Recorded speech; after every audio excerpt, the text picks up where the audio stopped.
A stress-free commute in the morning, which always takes the same amount of time, daily exercise, better mental health, thousands of euro in savings, cleaner, quieter, safer, less congested urban spaces. Sure, why wouldn't you cycle?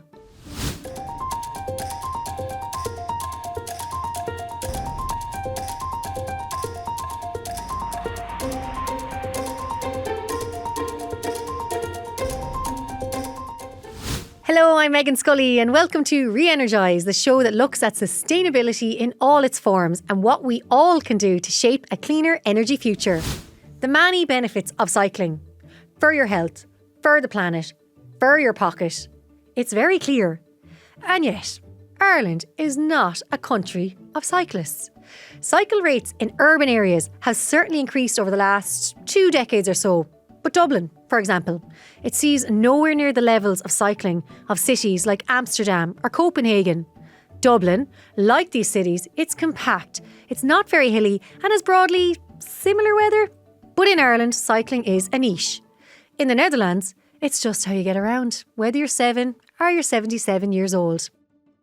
The big difference, of course, is where you're cycling. Are you cycling down a nice, wide cycle path that is completely separate from traffic with clearly signposted intersections? Or are you on a cycle lane that is, in fact, a white line painted along the side of a bus corridor, vying for space with double-decker buses and pedestrians stepping out from between cars? A cycle lane that will end without warning and merge into 2 lanes of traffic.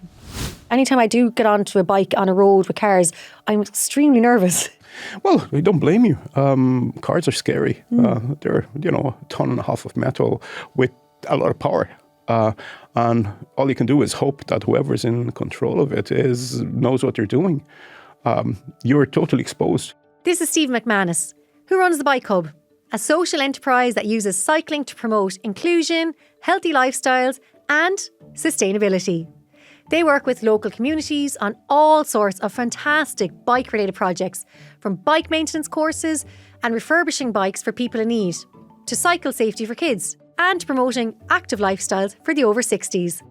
Now, infrastructure, it's everything when it comes to cycling. Ireland, it's designed for cars, and for those cyclists who are brave enough to take on those cars. And that's actually invariably men, around 20 to 50. Kids, women, older people, anyone who hasn't cycled in a long time can feel that cycling is completely inaccessible. That's why we need the city to create spaces, safe spaces. Yeah.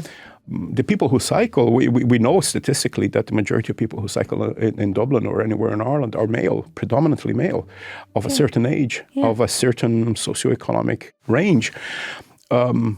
Cycling should be for everybody. Cycling infrastructure that we need is not for the people who are already cycling, it's for the people who are put off cycling by the lack of infrastructure. So another thing is experience also. So in your case, I would say that even if you're a driver or not, it does not mean that you will, have reasons to feel comfortable on the road. For that, we have been developing some programs where we work with all kinds of groups that of people who might not feel comfortable cycling on the road. It could be because they never cycled. It could be because they haven't cycled since they were children. Or it could be because they know how to cycle, but they don't feel comfortable. I think this is something that gets a bit lost in the debates around all of this. The cycling facilities we need are not really for the cyclists. They already cycle. Of course, they will welcome the improved safety and ease of getting around, but we need to bring in the non-cyclists.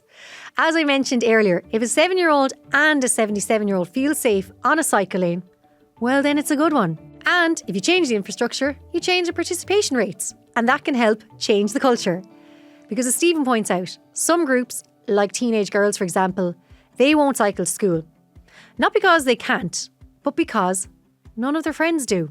It's something about education, about creating awareness, about demystifying the action of cycling. There were obviously the gender split. There was also age groups. One of the shocking findings was that more schoolgirls in Ireland, secondary, drive themselves to school than cycle. Wow. That's a shocking statistic. So Stephen is helping people all sorts of people to discover cycling and in time perhaps to ditch the car completely. Now, I'm not sure I'm quite there yet, but talking to some of the guests in this show, I'm definitely looking at cycling through fresh eyes, and I've even started researching bikes. On our companion podcast, Re-Energise, you can get the full story from Stephen. And I also chatted to lecturer and activist Sadhbh O'Neill, she's based in Waterford City, about how she entirely ditched her car and has fully embraced cycling.